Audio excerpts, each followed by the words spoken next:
Hello, hello, hello, everyone. Oh, I am just beaming today.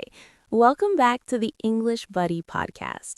I'm Sarah, and honestly, I feel like I'm vibrating with excitement. Do you ever have those days where the future just feels bright? Like you can see the neon lights of tomorrow flashing right in front of you. Ha, I know exactly what you mean. Hello, buddies. I'm Kabir, and I have to say, Sarah's energy is contagious. I think it's because we're finally moving out of the past, all those ed endings and irregular verbs, and looking forward, literally. Exactly. Last week, we were talking about things that are over and done with, the yesterday news.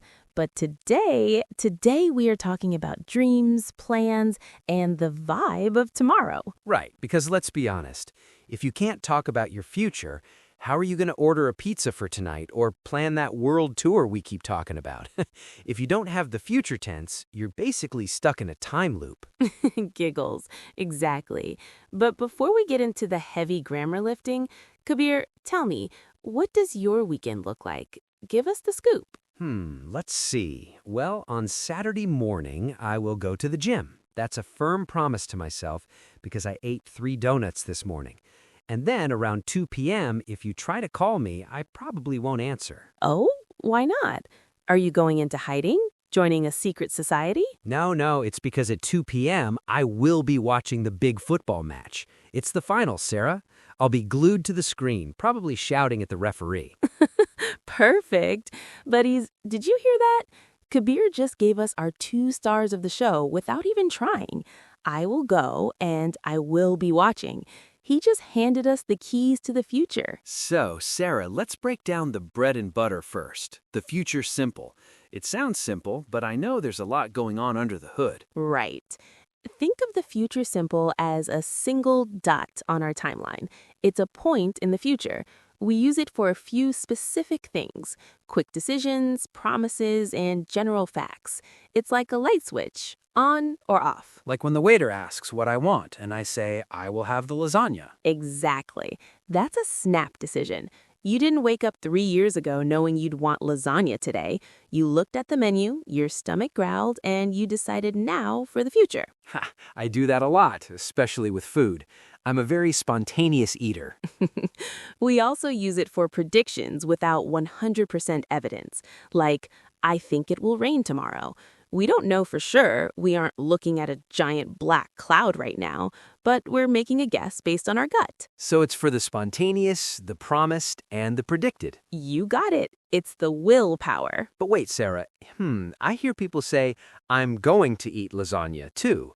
I feel like I hear going to more often in movies. What's the difference? Is will just for fancy people? Oh, the age-old question. This is where learners often get stuck.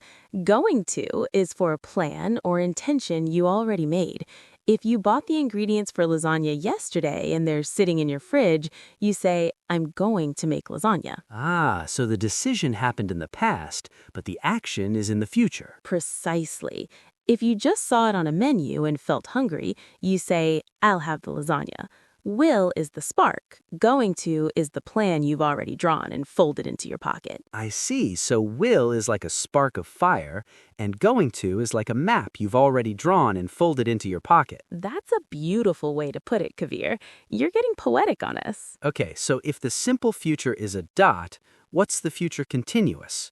Why do we need the ing? It feels like extra work. This is the wavy line, buddies.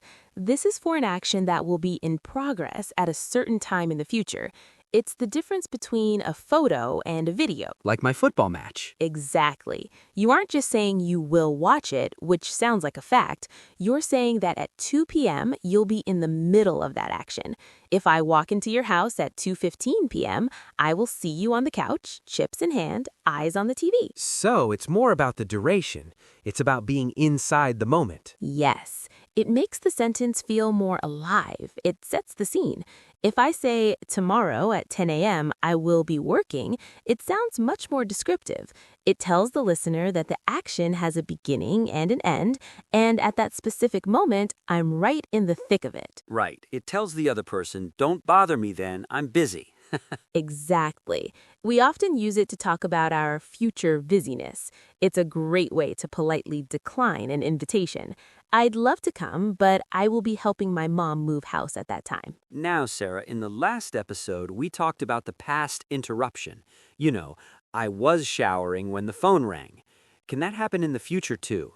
Can a dot hit a wavy line in 2027? Oh, absolutely. And this is where it gets a little tricky. Listen closely, buddies, because this is a classic exam trap. Give us an example. I love a good challenge. Okay. I will be cooking dinner when you get home. Wait, when you get home? Not when you will get home? Bingo. That's the time clause trap. When we use words like when, while, before, after, or as soon as, we use the simple present to talk about the future event that interrupts. Ha, that is so strange. My brain wants to put will everywhere. I will be cooking when you will get home sounds, well, it sounds logical. It feels logical, but English loves to be a bit difficult. The will is already at the start of the sentence, so the second part stays in the present. Think of it like a battery. You only need one will to power the whole sentence. Let's try another. I will be sleeping when the sun rises. Perfect. I will be sleeping is the long, wavy action. Rises is the short dot that happens during that time. You're a natural. Sarah, I have a confession. Sometimes I just use will for everything because it's easier. I will eat, I will work, I will sleep. Does it really matter if I use the continuous? Will people think I'm a robot? That's a fair point, Kabir. Most people will understand you either way. You won't be arrested by the grammar police, but using the continuous makes you sound more polite and, more importantly, more natural. Politer. How can a tense be polite? Does it say please and thank you? In a way, yeah. Imagine you want to ask a friend for a ride to the airport. If you ask, will you go to the airport later, it sounds like a demand or a direct request for a favor.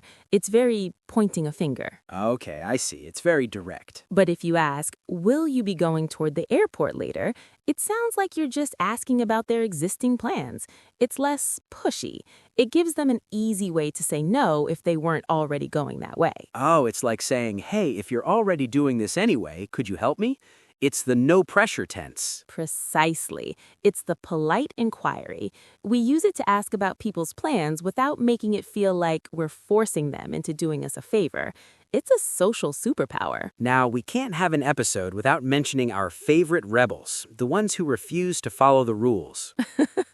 Love, hate, know, believe, want, need, belong. These verbs are like cats. They don't like to move in the continuous form. So even if I'm in the middle of a 5-year university course, I can't say, this time next year I will be knowing Spanish. No. Even though learning a language takes a long time, knowing is a state of mind, not a physical action you can see. You just say, I will know Spanish. It's funny how those rules follow us from the past tense all the way to the future. They really are the rebels of the English world. No ing for them, no matter what century it is. Okay, Kabir, let's do a future flash round. I'll give you a time and an action, and you give me the future continuous. Buddies at home, try to say it before Kabir does. I'm ready. My brain is in high gear. Let's go. Tonight at 9 p.m., read a book. At 9 p.m. tonight, I will be reading a book. Perfect. Next Monday morning, fly to London. At next Monday morning, I will be flying to London. I wish someone booked me a ticket. Okay, last one. A bit more complex.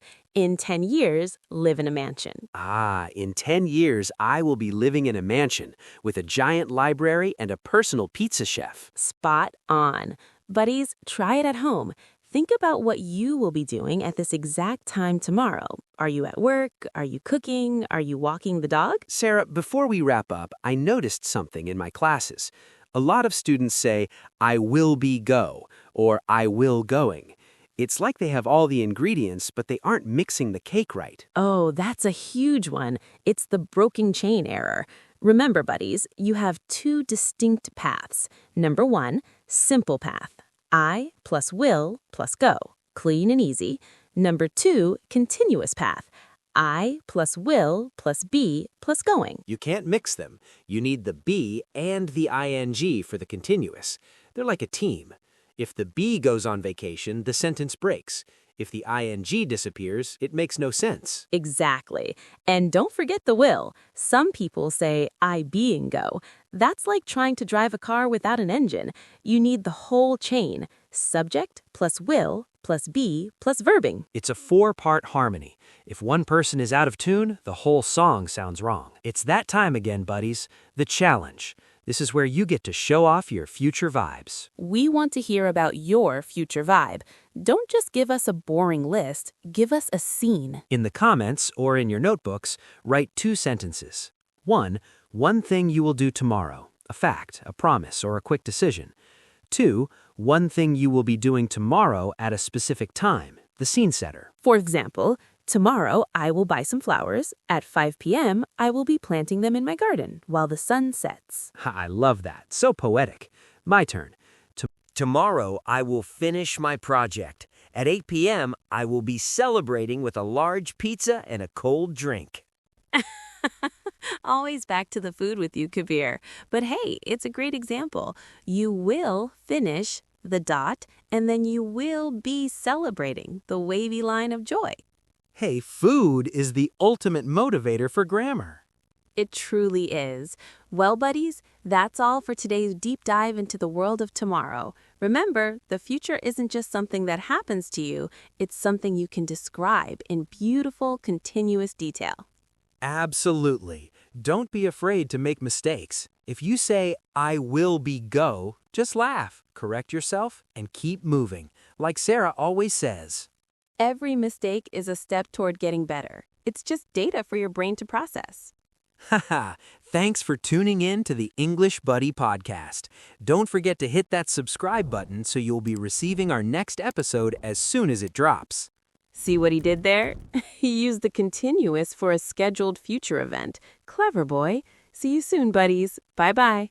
Bye. See you in the future.